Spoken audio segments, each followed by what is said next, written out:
వచ్చిన 60,000 70,000 వస్తున్నారు, ఇప్పుడు కూడా అంతమంది వస్తున్నారు.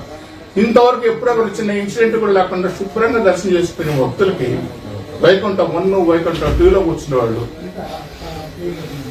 అనాలోచన గంటల దర్శనం చేయిస్తాం, అరగంట దర్శనం చేస్తాం. మిషన్ అయ్యేదన్నా తీసుకొచ్చి 5 మంది ప్రాణాలకు బలి తీసుకున్నారు, 6 మంది ప్రాణాలు బలి తీసుకున్నారు, 50 మంది మనుషులు కాళ్ళు చేతులు విరిపి హాస్పిటల్ పడిపోతున్నారు.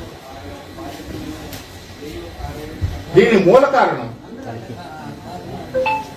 తిరుమల తిరుపతి దేవస్థానం ఇన్నేళ్లలో పనిచేస్తే గత 30 సంవత్సరాల నుంచి 3 జేఈఓలు పనిచేశారు. డజన్ మంది ఈఓలు మారారు, డజన్ మంది పాలక మండలి చైర్మన్ మారారు. కానీ ఈ జేఈఓలు మాత్రం 3. ఎందుకు? బాలసుబ్రహ్మణ్యం మొట్టమొదటి తెలుగుదేశం గవర్నమెంట్ 9 సంవత్సరాలు పనిచేశారు. తర్వాత వచ్చిన శ్రీనివాసరాజు 9.5 సంవత్సరం పనిచేశారు. తర్వాత వచ్చిన ధర్మారెడ్డి 9 ఏళ్లు పనిచేశారు. ఎందుకు వీళ్ళు 3 పనిచేశారు, మిగతా ఈవోలు మారినారా? వీళ్ళు ఏమైనా పైనుంచి దిగిపడ్డారా? లేకుంటే వెంకటేశ్వర స్వామికి ఏమైనా వీళ్ళకే స్పెషల్ గా తెలివితేటలు ఇచ్చి మీరే చేయమని చెప్పన్నారా? ఒక్క బాలసుబ్రహ్మణ్యం 9 ఏళ్ళు ఉన్నా అట్లీస్ట్ కొంచెమైనా పద్ధతులుగా కొంచెం పాటించాడు. ఎందుకు? వీళ్ళకంటే ప్రభుత్వంలోని ముఖ్య అధిపతులకు సన్నిహితంగా ఉండటం, మేము ముఖ్య అధిపతికి మాకు డైరెక్ట్ గా వాళ్ళతో మెయిన్ వాళ్ళతో ఒక సంబంధాలు ఉండటం అని చెప్పి అహంకారంతో గర్వంతోనే అది ఎట్లా ఉండిపోయిన తర్వాత వచ్చిన అదే ఫాలో చేస్తూ వచ్చాను.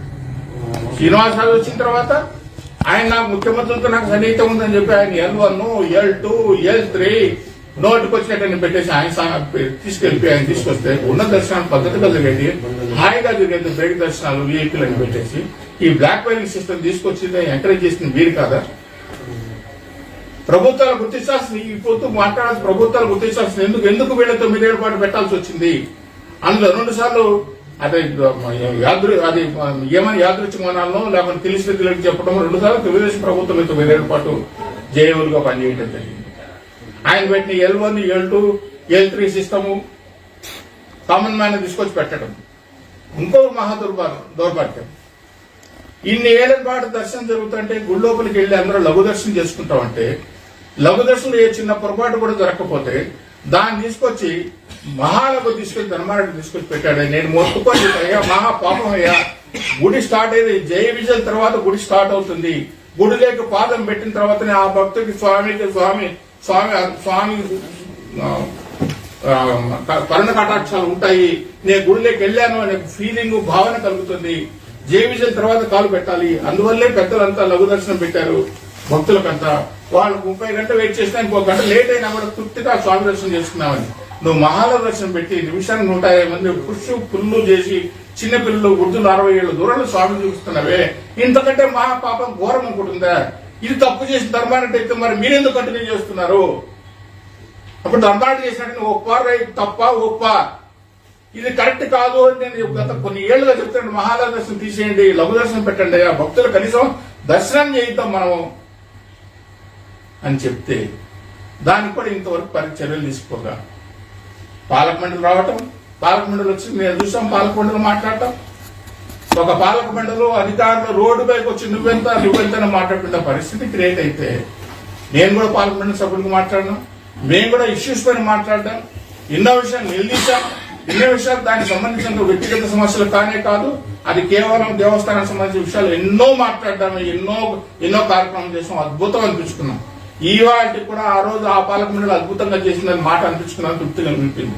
ఈవేళ మీ ముందరకు వచ్చి ఈ విషయాలు మాట్లాడగలుగుతాను మేము చేసుకున్న అవగాహన.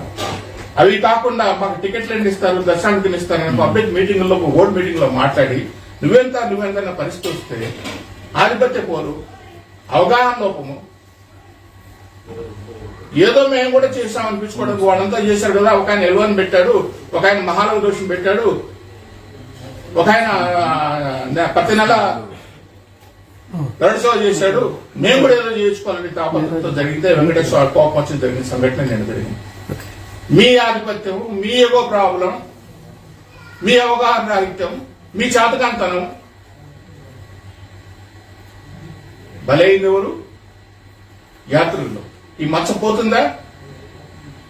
నిన్న మొన్న ఈ విషయం నుంచి బయటపడలే. తిరుమల తిరుపతి దేవస్థానం దగ్గర లడ్డే కాదు, స్వామికి రోజు 16 రకాల నైవేద్యాలు ప్రసాదిస్తారు.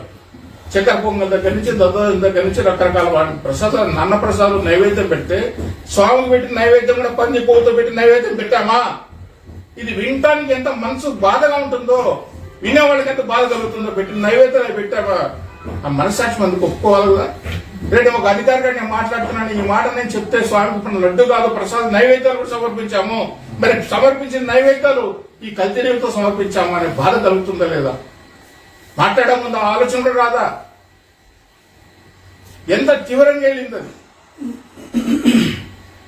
పాలక మండలి సభ్యులు దేవస్థానం గురించి చేసే ప్రతి నిర్ణయం కానీ ఏది కూడా ఆలోచించేయాలి. భక్తుల సెంటిమెంట్స్ కానీ భక్తుల మనోభావాలు కానీ మీ అహంకారమో మీ అజెండానో మీరు అనుకునేది సాధించడం కాదు. అట్లా అనుకుని సాధించబట్టి ఈవేళ ఈ పరిస్థితి వచ్చింది.